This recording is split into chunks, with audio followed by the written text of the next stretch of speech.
Rocha. Professor Ismael Rocha está com a gente hoje. A pauta é explorar as razões que mostram que as redes sociais não são brincadeira de criança.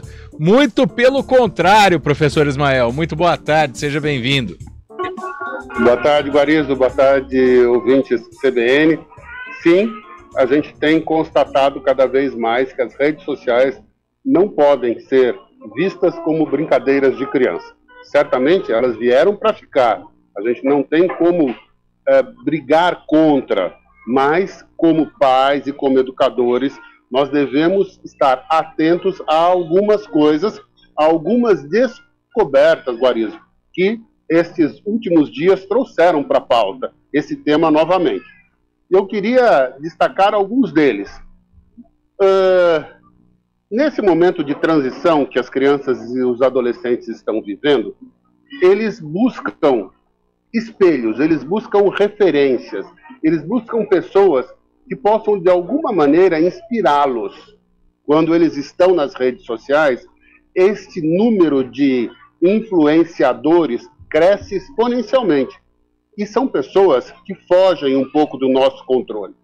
E uma das descobertas que a neurociência nos trouxe, Guarizo, é que quando um menino ou uma menina assistem a um TikTok, ou veem uma imagem, ou um pequeno filme que tem muitos likes, que tem uma quantidade muito grande de likes, isso impacta o cérebro desses meninos, relacionado a um aspecto de memória que leva à imitação, a um reforço de comportamento. Olha que interessante. Quando ele observa algo que tem muitos likes, starta no cérebro desse menino, dessa menina, algo que o leva a ficar atento a isso, que traz um nível de reforço ao comportamento que eles estão observando naquele fato. Então, essa é uma coisa que a gente precisa ficar muito atento. Por quê? Porque nesta fase da vida, os nossos meninos e meninas estão buscando referências. Uma outra coisa, uma outra descoberta bastante interessante, Guarizo, recentemente que veio para a pauta, é com relação à dopamina. Dopamina é um neurotransmissor que starta nas pessoas um nível de prazer. Então, isso é algo provado, isso é algo extremamente já conhecido.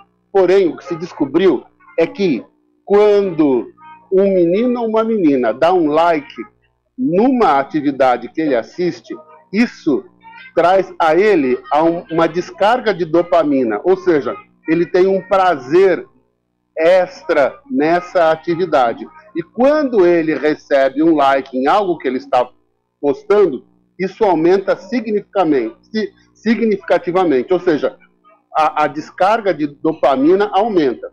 E o que nós sabemos é que a dopamina vicia.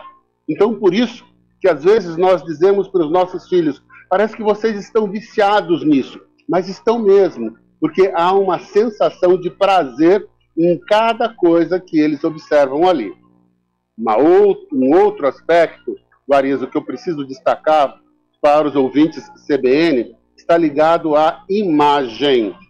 A imagem. Certamente, nesta fase, principalmente os adolescentes, estão tentando construir uma autoimagem. Só que aquilo que eles observam nas redes sociais e que eles não conseguem sequer chegar perto é algo que é impossível de acontecer. Por quê? Porque aquele cabelo maravilhoso daquela influencer não existe.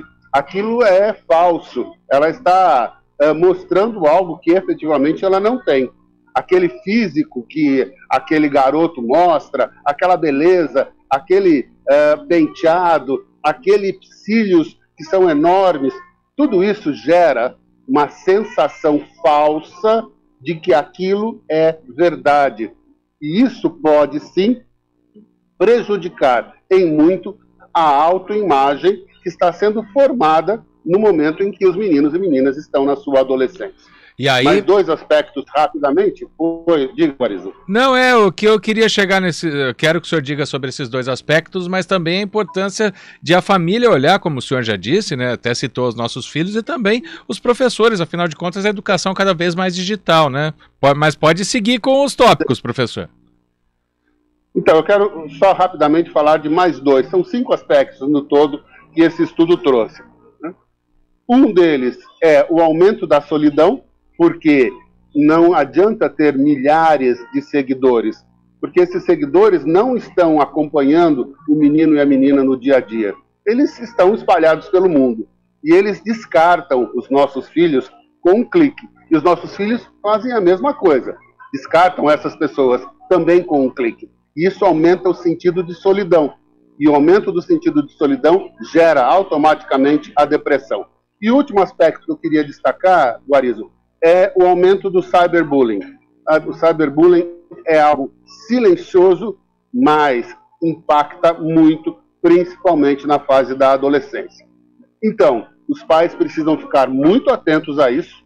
Não adianta dizer: pare de usar o seu celular, porque os meninos estão hoje com isso fazendo parte da vida deles, é uma extensão do braço de cada um deles, o telefone celular. O que nós temos é que conversar sobre isso, mostrar o quanto isso impacta. E agora, dentro da escola, onde o ensino se torna cada vez mais virtual, e isso é positivo, os professores precisam levar a que os meninos e meninas façam um uso diferente do celular, que eles possam perceber que o celular pode levar a uma pesquisa interessante, pode levar a uma formulação de um pensamento alternativo e pode, mais do que isso, levar que esses meninos e meninas possam propor coisas novas, porque as informações que eles buscam nas redes sociais podem ser muito úteis nessa construção de pesquisar,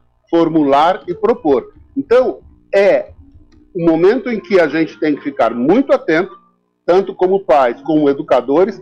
Para quê? Para que a gente possa orientar e que a gente possa levar a que os meninos façam o melhor uso dessa ferramenta, que é uma ferramenta muito importante e muito positiva, mas precisamos saber utilizá-las da melhor forma possível.